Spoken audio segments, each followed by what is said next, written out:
She was နော်ဝေးခီးစဉ်အပီအိုင်ယာလန်နိုင်ငံဒဗလင်မြို့ကိုတနင်္လာနေ့ကရောက်ရှိလာတဲ့ဒေါ်အောင်ဆန်းစုကြည်ဟာ Freedom of Dublin ဆုကိုကိုယ်တိုင်လက်ခံရယူခဲ့တယ်လို့ညပိုင်းမှာလည်းနာမည်ကျော် U2 တေးဂီတအဖွဲ့ကအဆိုတော်ဘိုနိုဦးစီးကျင်းပတဲ့သူ့ကိုဂုဏ်ပြုအခမ်းနဲ့ဖျော်ဖြေပွဲကိုတက်ရောက်ခဲ့ပါတယ်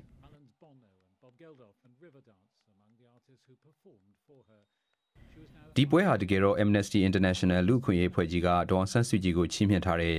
ယုံကြည်မှုအတွက်လှုပ်ရှားနေတဲ့တန်တမန်စုကိုကိုယ်တိုင်လက်ခံရယူတဲ့ပွဲလည်းဖြစ်ပါတယ်။ဒေါ်အောင်ဆန်းစုကြည်ကသူ့ရဲ့နိုင်ငံခြားခီးစဉ်တွေရောက်တဲ့အခါမှာသူနဲ့မြန်မာနိုင်ငံကိုဒီဘက်ကလူတွေဘလောက်ထိထောက်ခံအားပေးခဲ့တယ်လဲဆိုတာကိုပိုပြီးသဘောပေါက်ခဲ့ရတဲ့စိတ်လဲအင်မတန်လှုပ်ရှားဝန်တာကြည်နူးခဲ့ရပါတယ်လို့ပြောသွားပါတယ်။ In Norway and now here in Ireland I've discovered how much more people care. I had not expected this. I had not known how much they cared. ဒေါ်ဆန်းစုကြည်ဟာသူ့ရဲ့68နှစ်ပြည့်မွေးနေ့ဖြစ်တဲ့အင်္ဂါနေ့မှာတော့မနေ့ပိုင်းမှာလန်ဒန်မြို့က LSE တက္ကသိုလ်မှာပြုလုပ်တဲ့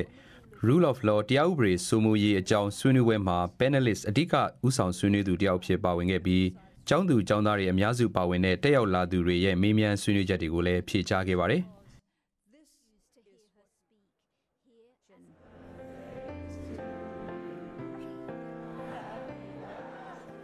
LSE တက္ကသိုလ်ကအပြန်မှာတော့ဒေါ်အောင်ဆန်းစုကြည်ဟာ BBC ရုံးကိုရောက်ရှိလာခဲ့ပါတယ်။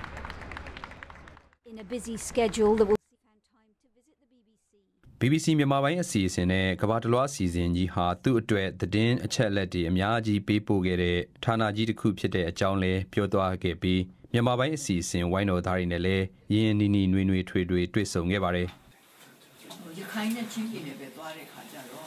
ဘယ်တော့ရောက်မယ်ဆိုတော့သူကသိတယ်။သူကြည့်နေပွဲနေရခါလေသူမလေးဆိုခိုင်ပြေးလာတယ်ခိုင်ဘက်မှာပြေးလာပြီးတော့အကားမြင်လာတဲ့ကအနိကားချင်းနေဆိုတော့ပြေးလာကြတာဘယ်လိုသိလဲဆို BBC ကဘယ်ရောက်နေပြီလို့ပြောတဲ့ခါကျတော့အဲ့ဒီဟာကိုသူလိုက်ပြီးတော့ချင်းမှလည်းဒီလိုချင်းပြည်နယ်ကျတော့ဒီတောင်လမ်းတွေပေါ်မှာပေါ့နော်တောင်လမ်းကိုပြင်နေတဲ့အလုပ်သမားတွေသိတယ်လာတော့မယ်ဆိုတာအဲ့ဒါလက်ဆောင်တွေပါနေစောင့်တယ်ဘယ်လိုသိလဲဆို BBC ကကြားတယ်